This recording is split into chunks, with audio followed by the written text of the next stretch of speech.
Hey, what's up guys, MGH here and welcome to the final episode of this mini-series with Barcelona in FIFA 17. It's been pretty interesting to say the least. It's been a great way for me to practice, I guess, on Legendary. And as you know, we've been doing very well in the Champions League. We are into the semi-finals, but we got a pretty bad draw. We got Bayern Munich, so I knew this was going to be a tough two-leg affair, I guess you could call it. I went with a very, very strong lineup in this first leg at home. Gomez and Draxler, Fabinho. Basically, it's that middle three that's changed a lot because of injury. We've got obviously Busquets out, Rakitic has left, things like that. Here's the Bayern team. You'll notice in both legs they use the exact same lineup. So clearly this is one of their stronger teams, and it was always going to be difficult, especially that defence, Hummels and Boateng. It really isn't very fair, but either way, we get off to a really good start here with Lionel Messi, and I've said it already in this series, he is unbelievable in this game. His dribbling it's so much better than anyone else in this game. Also though, Neymar, I would say Neymar is probably on the same level dribbling wise, but there's something about Messi's left foot in this game just makes him so usable this year. And I've never really felt that before in previous FIFAs. This feels like genuinely the first FIFA where I really want to use Messi. And I just couldn't seem to finish, guys. I was getting all of these chances in this first half, and I just could not find that finishing touch. Here's Draxler. What a signing he's proved to be so far. Really enjoy using him. And we finally get our breakthrough. Messi, now that is a familiar sight, isn't it? Taking on Boateng and absolutely shredding him.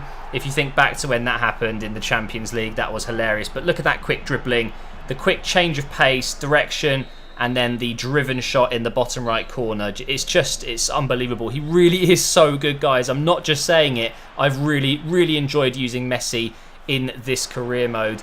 Now Bayern were looking to get back in this game. They were doing quite well in this second half to keep some of the possession. You can see they've got 2% more there. But I still continued putting the pressure on them as well. Every time I got the ball, I got on the counter, for example. Swinging crosses in. We had another chance with Messi here on his right foot, unfortunately not his left, so that's easily saved. And then in injury time, Neuer collects an easy cross, and that was the end of the first leg. So nothing too incredible, guys, but we did get the 1-0 win, and we've got the home goal, 1-0 on aggregate going into the away leg at the Allianz Arena.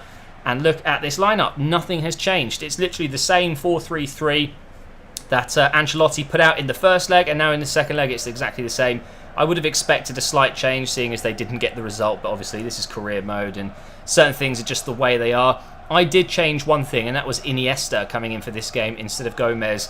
And it's pretty funny, Iniesta obviously started off higher than Gomez, but now Gomez is higher than Iniesta towards the end of this series, which is pretty crazy. Gomez went all the way up to 88 for me. I mean, absolutely unbelievable player. Much better than Iniesta in my opinion. He's got everything, including that physicality that Iniesta doesn't really have. We come close with a free kick there with Messi, and then we get a corner a few minutes later. Again, Messi with another chance, this time a header.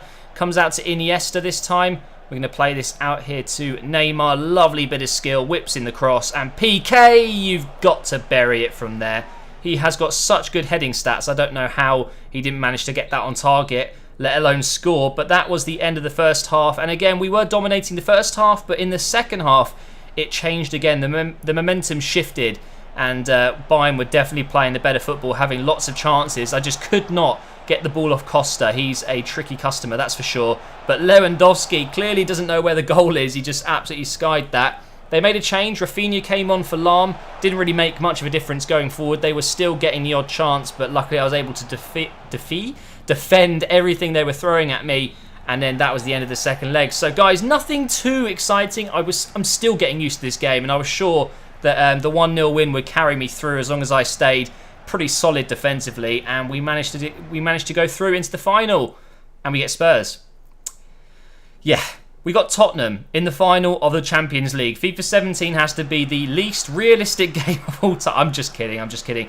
Tottenham's team is incredible in this game, and I'm actually very jealous. They've got some great youngsters in there. And that's the team we come up against to get that trophy that I'm standing behind. There is Pochettino. Looks a bit like a zombie, if you ask me. Now we went with the same lineup as leg one against Bayern. I do think Gomez, Draxler with Fabinho was the best trio in midfield, with Busquets out and Rakitic gone, obviously. So those three were paired together again. And now this is the Spurs side. They've got Jamie Vardy up top. Otherwise, it is what you'd expect from Tottenham, really. Now, obviously, in this career mode, Harry Kane went to Manchester United for something stupid like £62 million or euros.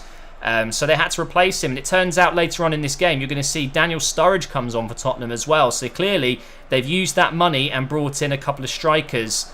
Now, a bit of a messy start there, losing the ball, but we do get it back. Here's Aurier, who's just been handed a 2-month suspended prison sentence in real life. Oh, dearie me. Apparently assaulting a police officer. What is he thinking? But he puts in a brilliant cross there. We almost score from the header from Gomez. And then Messi with a beautiful half volley, just wide and just over. This was a beautiful attempt though. He got so much power behind it, but in the end, it didn't really trouble Lloris. But actually, I found Spurs really, really difficult. They were so good going forward, and I could tell why they were in the final. Just a very balanced team, you know. And unfortunately, we do get a yellow card early on in this game with Umtiti, and that is never a good thing. 12 minutes in to get one of your main defenders, well, one of your best defenders, yellow carded. Not good. And what a save that is from a brilliant free kick by Eriksen there. Ter Stegen really has been very good for me. And they do get a corner from it though, of course. I've got Messi selected. I've switched over to one of the taller players. I think that's Draxler there. But it does come out to Gomez, who can't clear it. And Vardy, you've got to score there, mate. He would have definitely been having a party if he blasted this one in. It's a point-blank shot. And another great reaction from the informed Ter Stegen. Well played, sir. Now we win the tackle down this left side. Jordi Alba's so good going forward. I'd almost go ahead and say he's better going forward than he is defensively. We do get a corner from Vertonghen's challenge there, and we're going to take this one short. We're going to request Messi runs to the ball. One touch, cross it in back post, and Aurier is there to climb above. I think it might be Vertonghen. I'm not 100% sure. It might be Alderweireld. But a fantastic, powerful header. No chance for the keeper. Some terrible defending from Tottenham there. Fell asleep, letting me get that corner in early. And, you know, the pass to Messi just caught them out. Just caught them, didn't it? It caught them off guard, and we were able to score from the cross. And that meant we were 1-0 up 45 minutes into the game now. And Suarez, we're going to be trying to get a second goal if we can. Over to Messi. Beautiful delivery. And I thought, I'm going to volley this shit. And, yeah, it wasn't the best attempt ever. It was actually going wide. We get the corner in, and it's caught by Lloris. So, what a first half. We both had some solid chances there. And Tottenham will get us underway in this second half. And just keep your eye on Wanyama here. I despair sometimes with my CPU defending. Just watch how he's completely unmarked as he runs through PK. That slide tackle, let's just ignore that. That never happened. Simple finish for Wanyama to get Tottenham back in this game. And that is a prime example of CDMs running forward and causing mayhem. Wanyama should be sitting back, helping out their defence, but in this occasion, he was getting forward, and it's a lovely finish. You can't deny it. And Tottenham were looking really, really good in this second half, and I was definitely on edge. I was pissing myself because I cannot and will not lose a Champions League final to Tottenham in my first ever FIFA 17 series. And at this rate, it was not going to plan. They get a corner. I brought on Turan and also Mascherano at this point, trying to bolster up my midfield a little bit.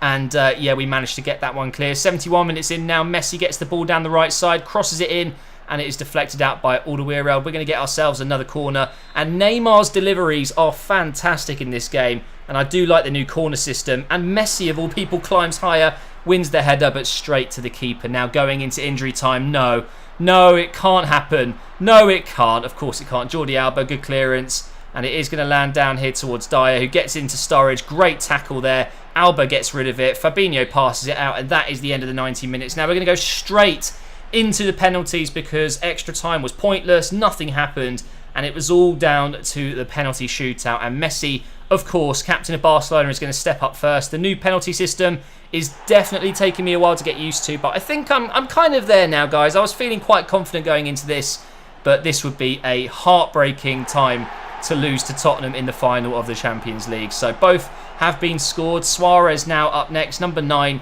And I decided to go bottom right corner, and it goes in off the post. I think a bit of poo came out at this point. And now Daniel Sturridge steps up, left-footed of course, blasts it into that top left corner-ish. I went the right way but could not save it. Now, Neymar, he's been absolutely fantastic in this series. He hits it down the middle, and luckily Lloris does dive the opposite way, so we get away with that one. And now Dyer, he's got a lot of power Where's he going to place it? He goes the bottom left corner. I was sure he was going to go down the middle, but nope, he got me. Now Iniesta steps up and yeah, a bit too much power, and then that's when it sunk in. Tottenham were going to beat me, weren't they? Tottenham are going to win the Champions League. You've got to be kidding me. It was all down to this penalty, guys. If I missed this penalty, or if Lloris makes the save, we failed to win the Champions League against Tottenham. So I needed to be really cautious, not too much power, and that is how you score a penalty under pressure, ladies and gentlemen. Right in that bottom left corner. Now Vertonghen could seal it. If he scores, Tottenham win the Champions League. ter Stegen catches it. And at this point, there was only going to be one winner, of course. Fabinho now steps up into that kind of top right corner. It was a poor penalty, but the keeper didn't move. And it was all down to Kyle Walker. He had to score, otherwise they lose in the final. And it's a ridiculously bad penalty. See you later, Tottenham. We do actually win the Champions League with Barcelona on Legendary, but it doesn't really count, guys. This mini-series doesn't count at all in my eyes. Barcelona are arguably one of the best sides in the game, and this right here obviously was great to see, but I didn't really feel that proud of it. I want to be able to get Arsenal there. I want to be able to get a lower team there in a road to glory type career mode. So we will be back, and we will be winning the Champions League properly with a team that isn't stacked with 90 rated players. But thank you for watching this mini-series, guys. I know it's not to everyone's taste, but I didn't have the PS4 game. I only had early access, which is only 10 hours, of course. It was just an idea of mine, just to get some content up for you guys and to practice, because the new game feels so different. But I've really enjoyed it. Hopefully you have too. The Arsenal career mode will start tomorrow evening. I've got the game on PS4. I cannot wait to get going on that. And hopefully we'll be seeing Arsenal in this situation after a couple of seasons. If not Arsenal, maybe someone else. But thank you for watching, guys, and enjoy the rest of the celebrations.